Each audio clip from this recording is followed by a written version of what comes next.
This game is called GoldenEye, but it's got nothing to do with the classic.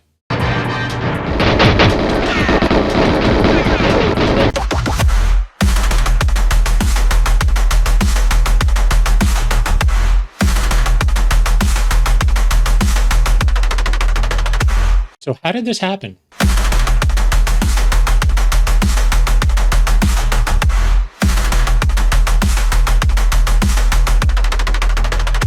And why? Well, it's because of this. See, for the original GoldenEye to be made, there had to be an agreement made between Donjak, who owned the rights to the Bond universe, the characters, locations, stuff like that, MGM, who owned the rights to the GoldenEye movie, the plot, Pierce Brosnan, and Nintendo, the would-be game publisher. And they only agreed to make one game for one system, GoldenEye for the Nintendo 64. No sequels, no ports. And Nintendo got Rare, who was eventually bought by Microsoft, to develop the game. So if EA wanted to make a true sequel to GoldenEye, they needed all of those companies, including two of their competitors, to agree. So what did EA do? Well, they went to Donjak and they bought the rights to some Bond characters, and they went to MGM and bought the rights to the name GoldenEye. And then they made a cheap knockoff that tried to bank on the name alone. So what was this game actually about?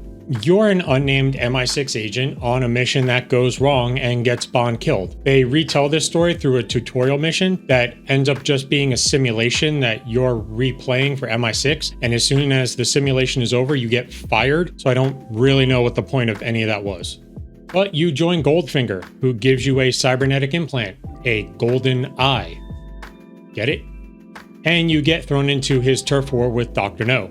The eye gives you access to a host of powers, a shield, a hacking device, MRI vision that lets you see through walls, and, well, force push. Though with the exception of the shield, all of these powers are very situational. Enemies run in and out of cover so much, the only real value in seeing through walls is when you have the railgun, which can kill an enemy even if they're behind cover. The force push can kill an enemy, but it only works in very short range and you can only use it once before you have to wait for the battery to recharge. And the hack is contextual to certain machines. They tell you that you can hack weapons, but I did it a few times and it didn't stop me from getting shot in the face, so I'm not really sure how that was supposed to work. And you take your fancy new eye through all the classic Bond locations and Bond villains that EA could afford. You fight Xenia Onatopp on a dam, Goldfinger sends you to his casino and vault, you invade Dr. No's underwater fortress, the Octopus, Pussy Galore shows up a couple times. Oh, and Oddjob's in this game.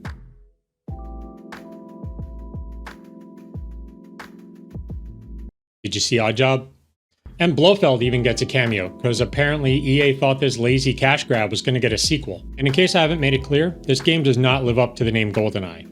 The original GoldenEye was true to the movie. It was an objective-based MPS based around a spy thriller story, where you actually get to step into the shoes of James Bond, not to mention the multiplayer, which I played more than the single-player game, and kept the game alive far longer than the single-player game ever would have. While this game is basically just a series of rooms full of enemies.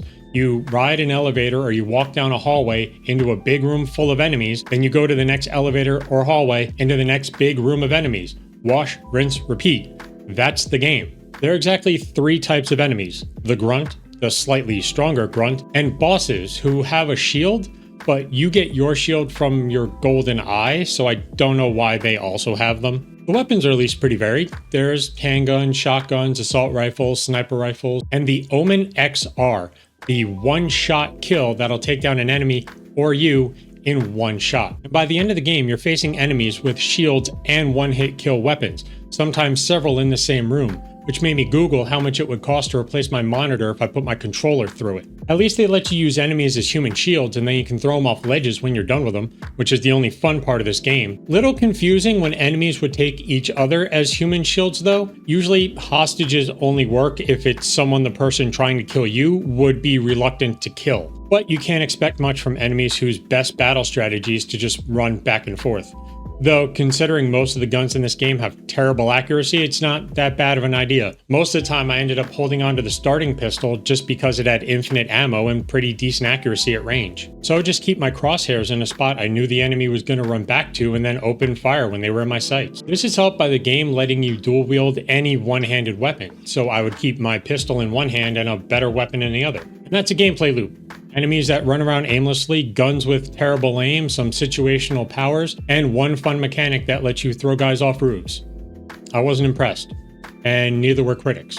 This game got mid-reviews, despite selling over 1 million copies, but I'm pretty sure that was just on the name. And if EA's proven anything over the years, it's that once they have your money, they really don't care what you think about their game. And I think EA's biggest mistake was trying to bank on the name GoldenEye and then slapping on this boring, repetitive shooter. But a game about Bond where he's in a mission gone wrong, so he gets fired from MI6, then takes some of MI6's toys and gets involved in a turf war between two of their biggest villains, all in a ruse to take them both down and get back into the good graces of MI6, could make for a really good game in the hands of a much better developer.